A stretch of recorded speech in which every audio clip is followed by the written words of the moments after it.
做，一阴一阳之谓道，仔细东来。 Anong gusto mong kulay? Pula o red? Pula na lang. Pula. Ayaw mo ng red? Hindi pula. Ayaw mo nga ng red? Bakit? Hindi mas bagay kasi siya.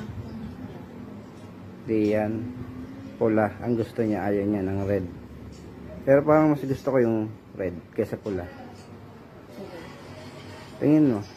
Hindi, baka hindi mo gusto yung red.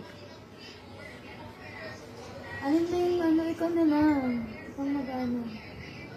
Ikaw, yung pipiliin ko, yung gusto mo. Siyempre, ayaw mo ng red. Gusto mo pula. Sige, red na lang. Totoo na. Sure na yan. Ayaw mo ng... Sige, oo. Kanina pula. Yun na, yan na. Ayaw mo ng red.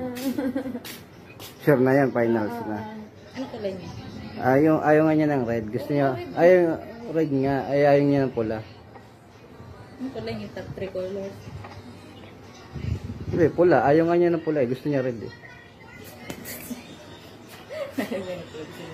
Ano na? Sige na mo yan. Okay, sige ha. Ayun na, ilalagay ka. Yun ang gusto mo ha.